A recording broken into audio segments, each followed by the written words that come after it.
morning, welcome back to Health Scenes. I'm Angelina, your host. So we shall continue today with what goes on in hell.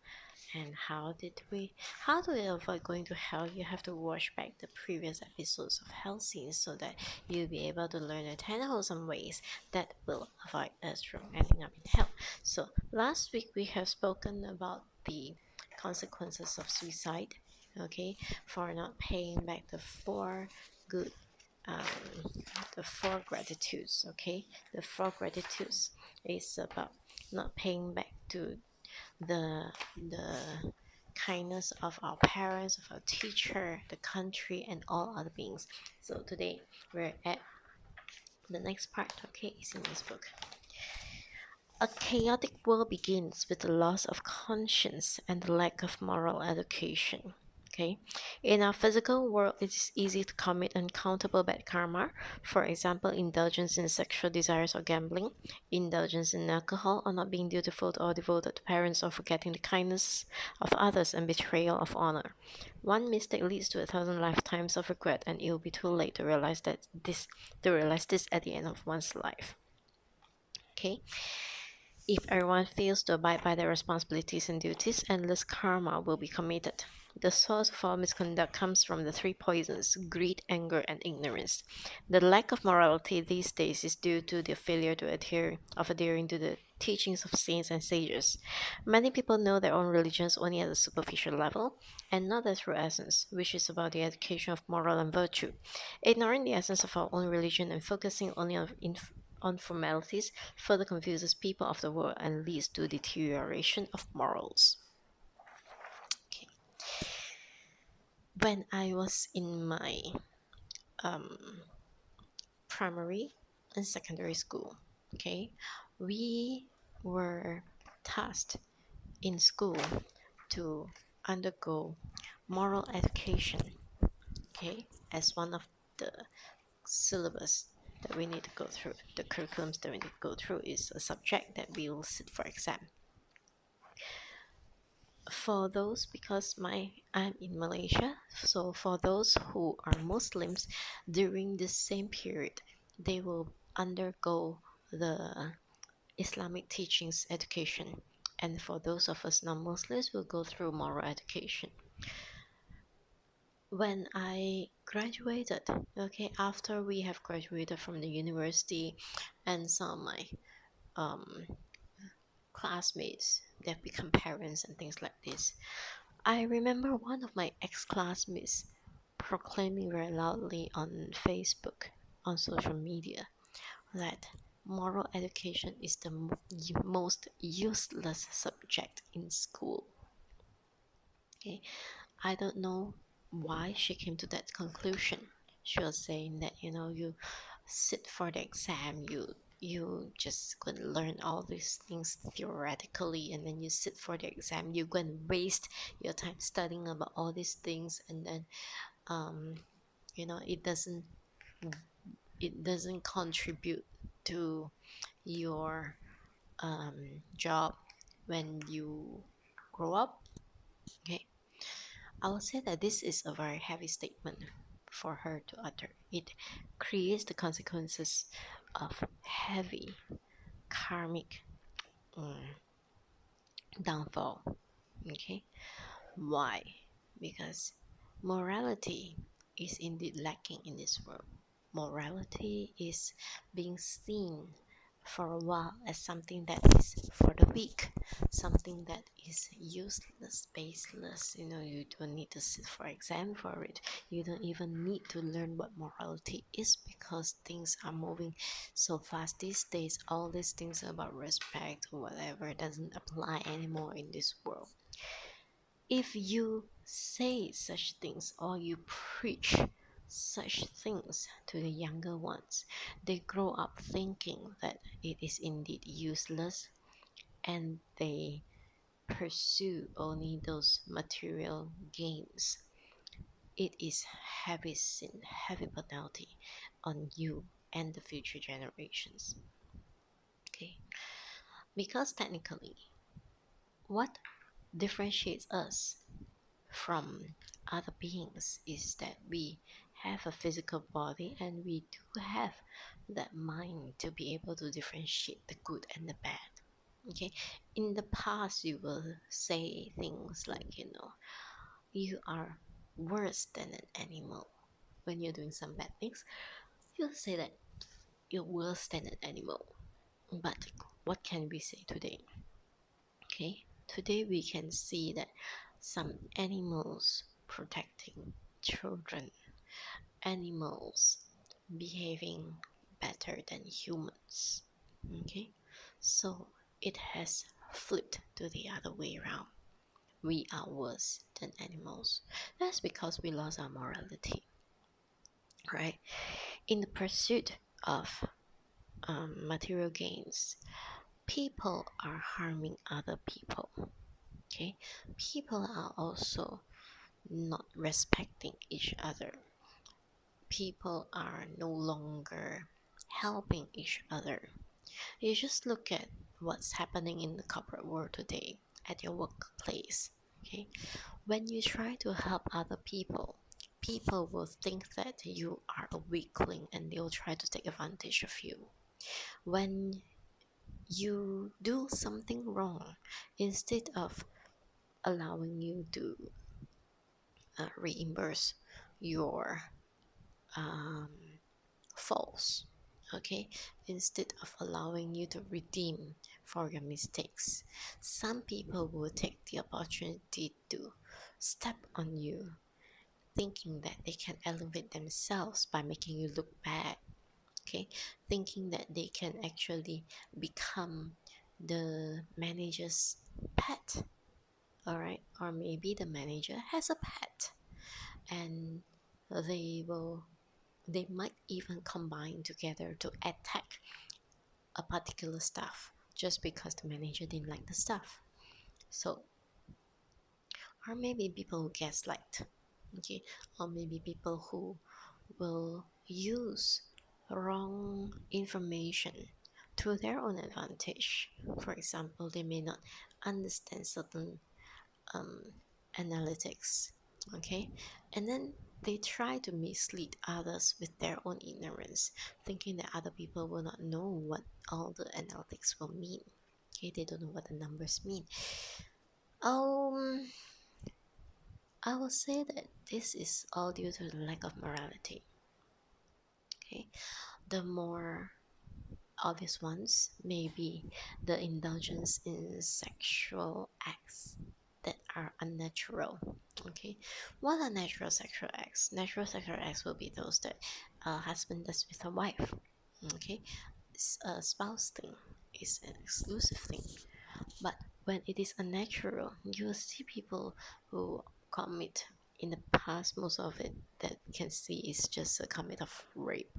Okay, but in this modern world now, what we see is adultery. Yeah, in the past it's adultery as well, but now we see people who are pedophiles. Okay, so they won't even let go of children, underage children. We also see unnatural acts. Okay, for example, um I don't know, someone actually showed me some pornography, and the titles were pretty, um I would say, I don't know what goes on in the brain, but it's like mother-in-law and son-in-law, or father-in-law and daughter-in-law, that kind of thing. And then there is also homosexuality, okay, people of the same gender. And then there's also the um something worse, like human and animals. Okay, these are all unnatural acts. Okay, if morality is being carried through, the elderly will set an example for the young. The elderly will protect the young, and the young will also take care of the elderly when they grow up. The young will respect the elderly. The elderly will treat all the younger ones as their own children. Okay, guiding them to the right things to do, guiding them to the right path, and to share experience, teaching them on the right things to do. But now, no. Nowadays, we see people the elder teach the younger ones the wrong things. The elderly people no longer get respect from the younger ones. All right, and if you try to, if you look harder, the elderly people pay more attention to financial wealth than to values like family love, than to values like respect, values like integrity, right? It's all about, because of the society these days, everything is about money. So there is very little attention being paid to do good, to say good things, to think in a good way. People are lacking this, right? So in turn, the society spirals downwards. Okay, indeed, we're going downwards, and the downwards is such that, some people, they just think that you need to equip the students with skills so that they'll be able to find a job, technical skills, management skills, and everything. And then all these things, okay, other than technical skills to teach you how to use a tool, how to manage a tool, right?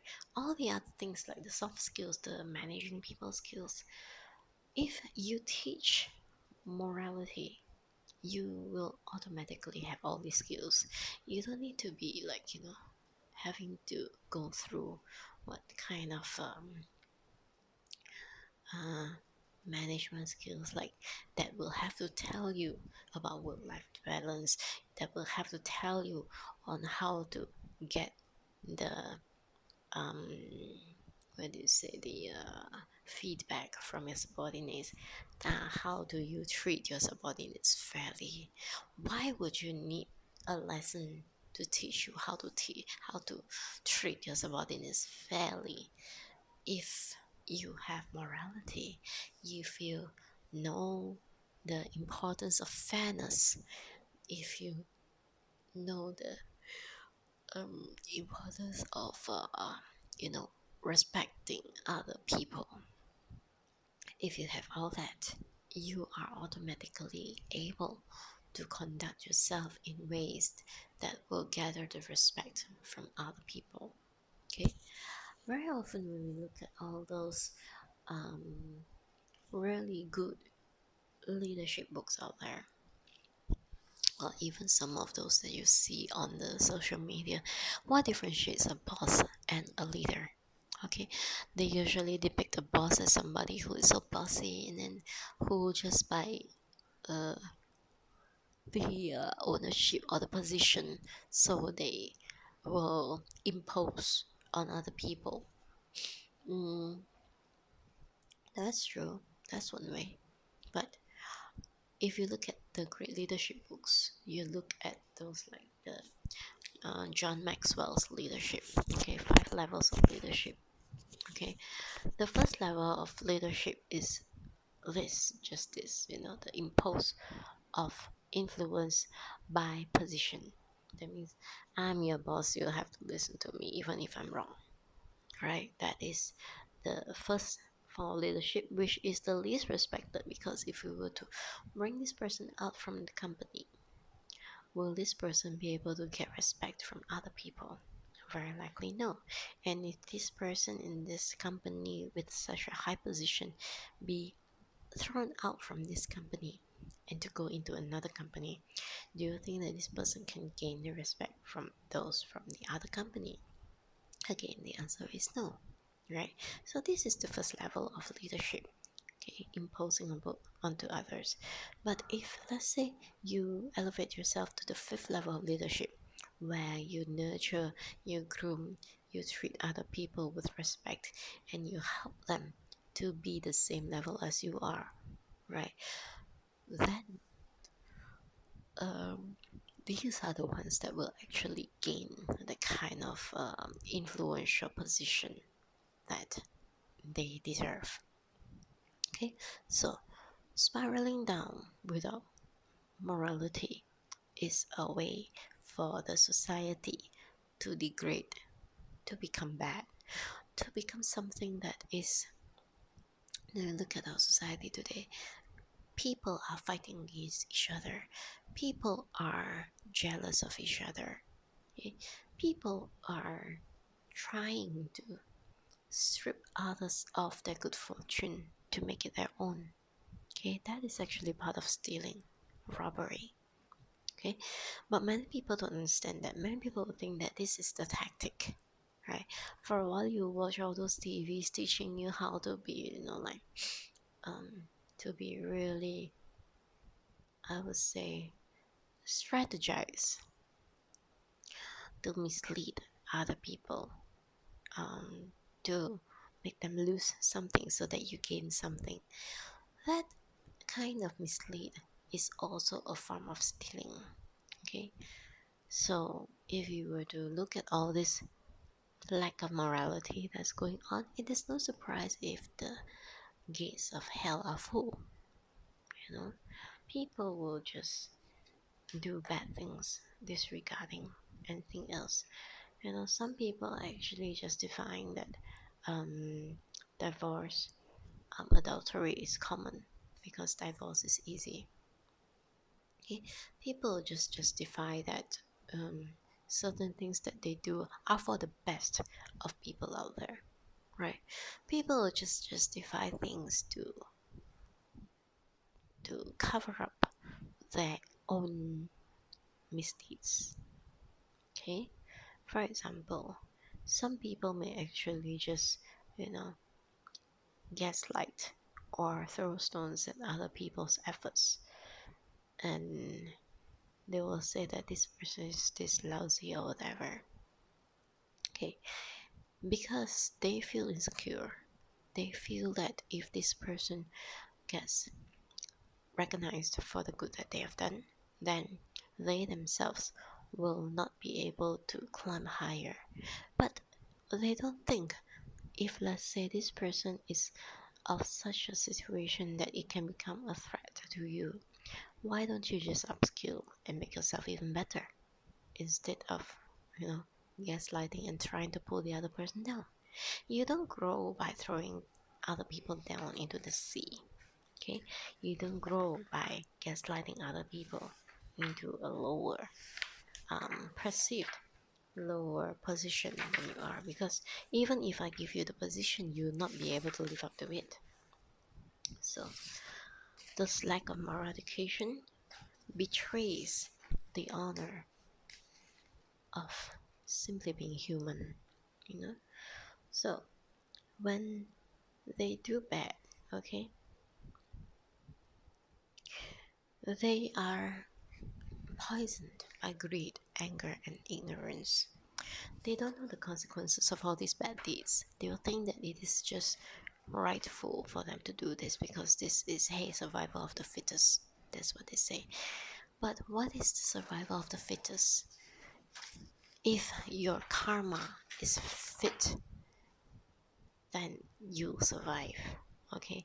The fittest is not your strength. The fittest is not how evil you can be, how how would I say, how strong you are portraying yourself, destroying your enemies. That is not the fittest. That is actually the accumulation of bad karma. So, if you want to be the fittest, be fit as the one with the strongest good karma, with the strongest merits. Okay? Be strong in the sense that it becomes a noble thing and not something that people see you, they fear you, but they have no love for you. You know, because if you look at a lot of things that's going around in this world, people conduct wars, okay, but they don't gather the respect. People kill other nations. They want to win. They want to, out of the greed, they want to take over what was rightfully belonging to other people. Maybe there was an oil rig somewhere or maybe the land is so rich, the soil is so fertile that they can grow crops and sell it to the world and things like this. But they do not see the consequences when they destroy another nation and just to get other people's land. They are building a lot of bad karma. The richer you are, the easier it is for you to build a bad karma. And the bad karma that these very rich can do are worse than if a person with lesser riches can do. You just imagine you want to create a bad karma when you have no money. It is very hard. Okay, your money is just enough for you to scrape by. Your money is just enough for you to pay for your life expenses. You won't have the opportunity to spend lavishly in to buy weapons. Okay, food first or weapon first, you think about it yourself. Okay. So when you do all these bad things, do you expect that there is no consequences? You can't, right? All along in my sharing in these videos, I've always said, whatever seed that you planted, that is the fruit that you will reap. Okay, so if you were to plant the seeds of killing other people, taking away other people's lives, your consequences is that you will suffer lifetime after lifetime after your punishment in hell, lifetime after lifetime of having um, a short life. And usually this short life is not just a short life, it's going to be a short life that is deprived of you by accident or by being killed by other beings. Okay, so many people now, they only understand things on the superficial level. Many people now, sometimes they portray good things on social media. I will say yes, there's virtue because you are teaching other people how to do good, but there are those who take on the action of doing something bad as if to teach a lesson to other people, and then they get a lot of social media likes because that is what people are feeling. They're playing with your feelings. Okay, it's like, for example, you're faced with a horrible boss. You're faced with a boss who mistreat the staff, and then you suddenly stand up and start scolding the boss, and then after that you just walk away, and then the camera angle will show a slow motion of you just giving the evil eye to the boss, and then you just walking away so stylishly, and then people just applaud, and then in the comments they'll just say that, oh, the boss deserves it, serves him right, blah blah blah blah blah, all these things. I will say that if your karma is deserving of this, then it is.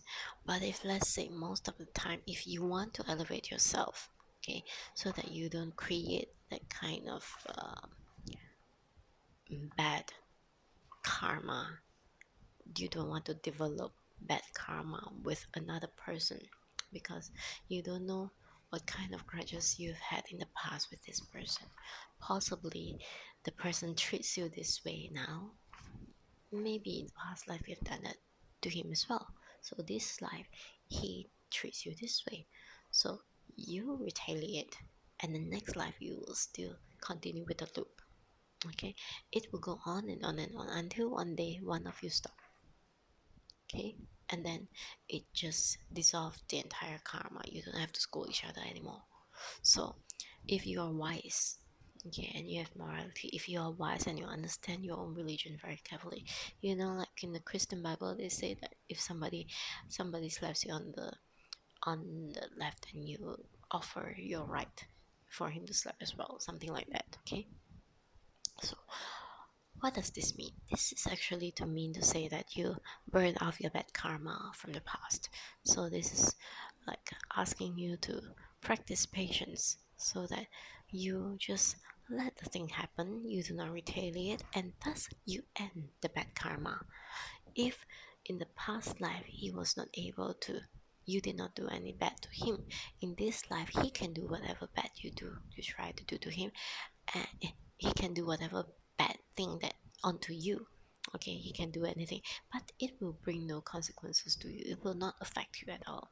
Okay, the bad thing that he tries to do does not affect you, and not only that, since you did not owe him in the past karma, you didn't do the same thing to him in the past, then there will be people who will help you to get out of the situation. Okay, so you have to remember everything is karmic based. Okay, and if you patiently let it go through, things will pass. Okay, so the deterioration of morality can bring to such grave consequences. Okay, then, in one does not practice what one learns, one should feel ashamed in front of virtuous books. We study the teachings of the sages to educate and advance our communities.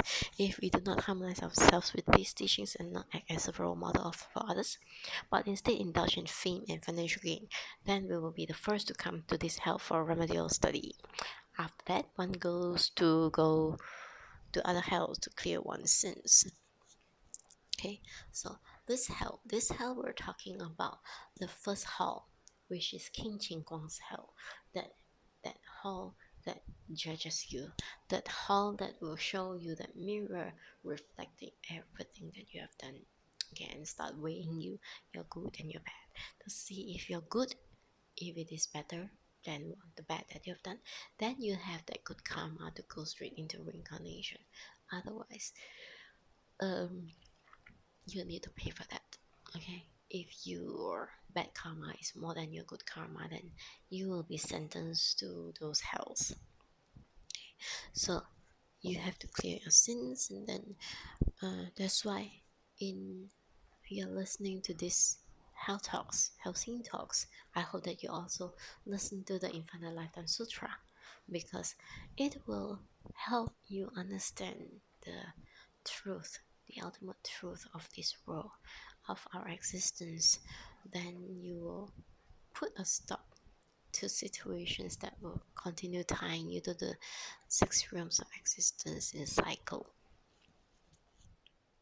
And then you'll be able to get out from the six realms of existence, to be able to realize your true Buddha nature and to become a Buddha yourself. And if you don't, you will still continue on and on and on, creating bad karma without knowing that you are forever in a loop. Okay, because remember, after every lifetime you just forget what happened to you in the past lifetime. Okay, people who scheme for profit fill those with generous sincerity. The purpose of being social educators is to serve and educate the people. The only purpose is to look after all beings' interests. Should anyone try to gain profit for oneself, not only would it damage the image of the educators, but also betray others' faith in them, such as if people who lead religious chanting ceremonies miss chanting phases or even pages, or if they are unfocused or insincere, they'll first have to make up for the lapses in this hell of death. Then they will be sent to different hells to absolve their sins. Okay, this one will tie it back to those who are considered what we call social educators in this book.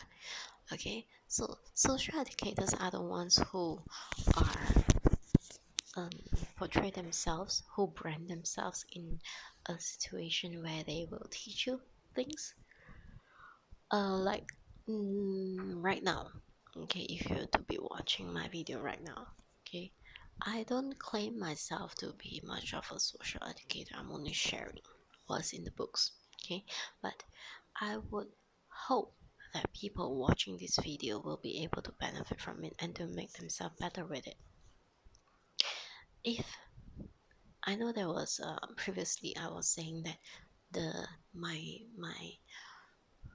subscribers to this channel was like 100 people, okay, and then the people watching the Dhamma talks is like maybe 10 or 13 or 15, right? It is not even reaching the 100.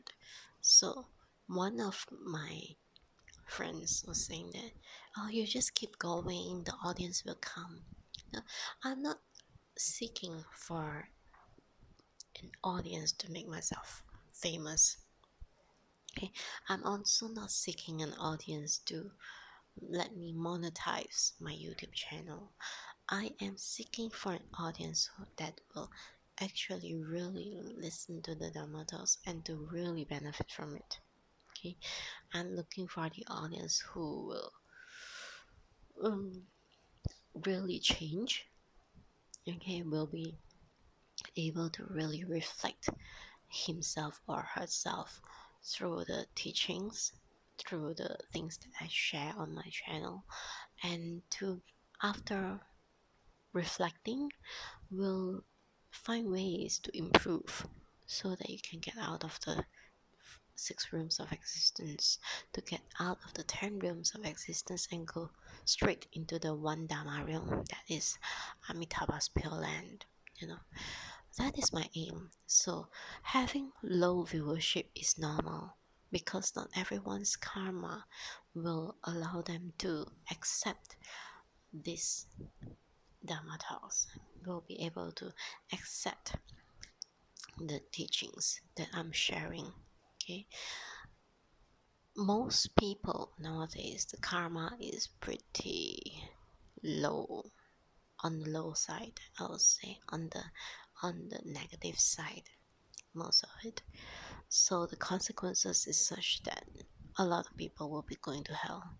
So they may not have the good fortune to bring up the past karma that will allow them to even find this channel, or to allow them to come in touch with the Infinite Lifetime Sutra.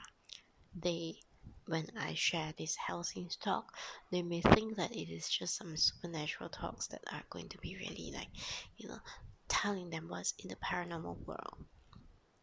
But that is not my intention, not my primary objective. It's not about the paranormal thing. It's more about allowing you to learn what can throw you into hell and what are the ways to get out of it. When you understand what can put you there, you will be able to understand how to avoid it, right? It's like, for example, if you are on a road and you know that there is a hole, a manhole, an uncovered manhole in this road. If I tell you, hey, at least in front of this building there's an uncovered manhole, so please be careful, you know, then you will avoid, right? You'll pay more attention and then you look at it, oh, the manhole is there, okay, I'm going around it, right? Avoiding it, avoid falling into that hole. But if you don't understand, if I don't tell you that there is a manhole over there, if you are lucky, okay, if you are mindful uh, of the road ahead of you, if you are paying attention, you look and you see that there is a manhole, you know how to maneuver away from it. But if you are blinded by everything else, you are enjoying the scenery, looking up, looking front, looking back, looking on your side and everything, but not look down on the floor, you're not mindful. Or maybe like the people nowadays, they're playing on their phones, right? So they are not mindful, they are attached to other things. They couldn't see the manhole, they just fall right down. Okay, so it's the same situation when you're talking about hell. When you are mindful, you're mindful of your thoughts, you're mindful of your speech, of your action, you will avoid falling into hell.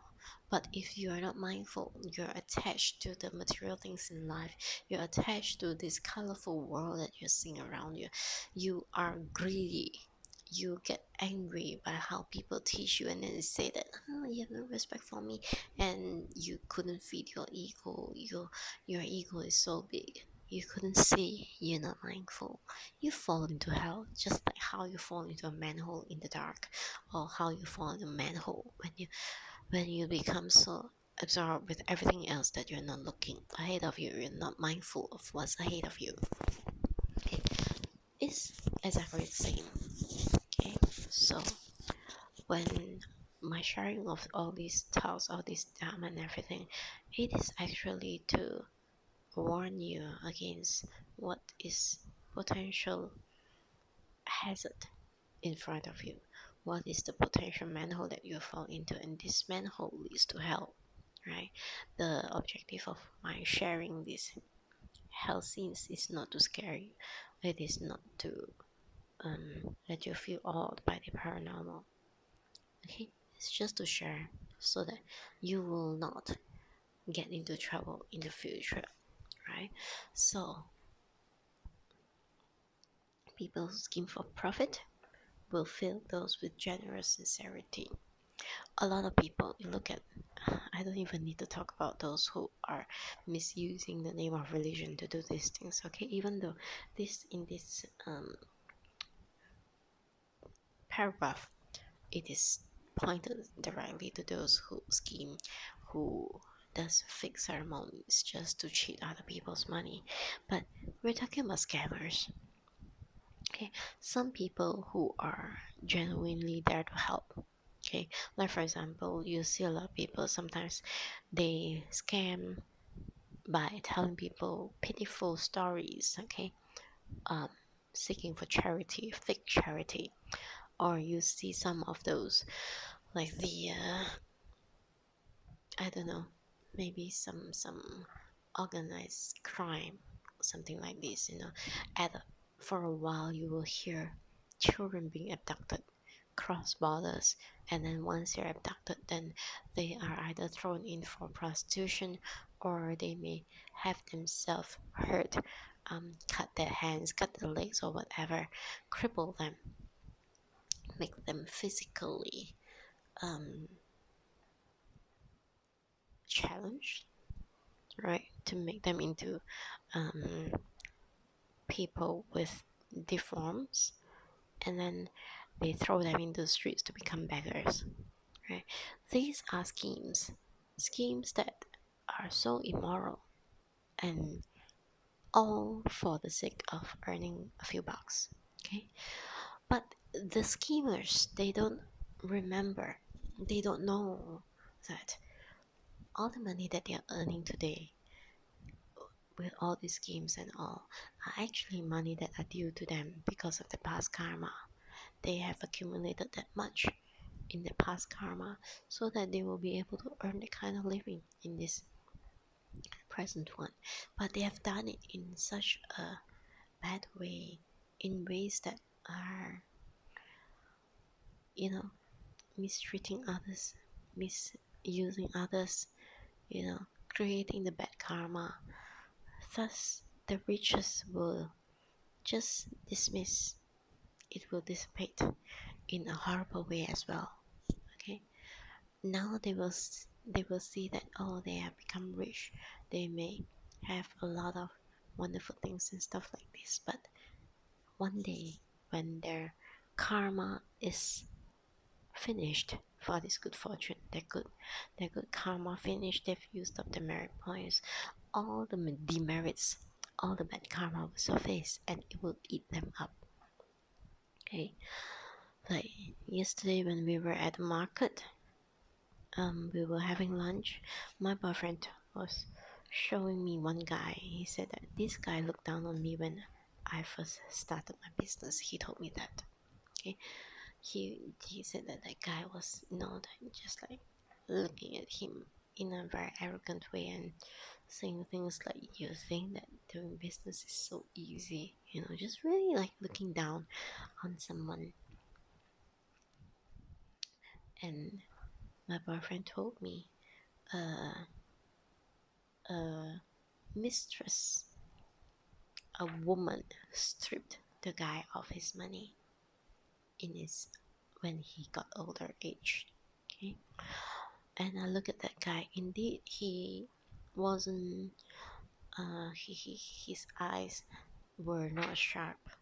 Okay, it looks like there was no energy, and he doesn't look like somebody who even used to have a lot of money. Although in the past, indeed, he was one of those who had managed to get a lot of sales, a lot of accumulated a lot of riches from his business.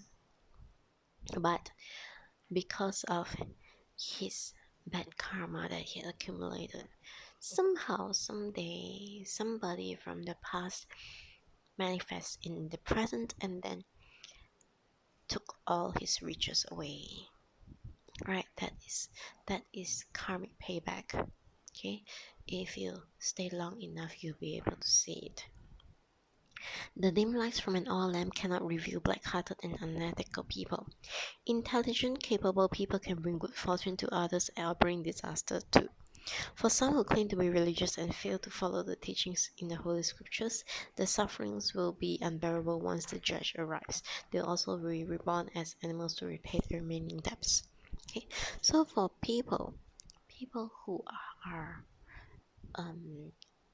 blessed with brains, blessed with intelligence, okay, people who are fast in logic, people who are able to help others with their minds, with the capacity of their brain, with their ability to think of solutions. If they misuse their intelligence, it can bring them grave circumstances, okay, bring them grave consequences. It can, if they use the intelligence for the good, then their wealth will increase. If they misuse the intelligence to suppress other people, to try to strip other people of their riches, to try to cheat other people, do bad to other people, they will cause the distress on others, and thus the karma is such that they will also suffer the distress many times, because it won't be just one victim, it'll be more than one victim, right? So at the end of the day, they will need to face the consequences. They will need to pay for their karma. Okay, so when the judgment day arrives, judgment day does not necessarily mean that very day when your lifespan expires. Judgment day can be any time when your karma is ripe, or when your good karma ends and your bad karma start to resurface. That is also a judgment day. Okay, it will be unbearable, right? Maybe like an ultra rich person, if let's say being unethical, especially now when we look at the situations of the world, there are leaders who are looking at biological weapons, okay, against the other peoples, other populations, and things like that. When they have to be rich enough to create all this research for the biological weapons.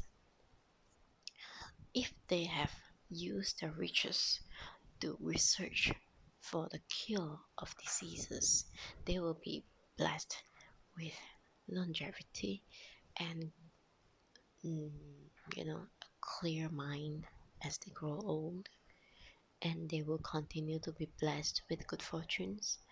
But unfortunately, when they use it to create bioweapons, okay, they may already have old age, but you will see they suffer.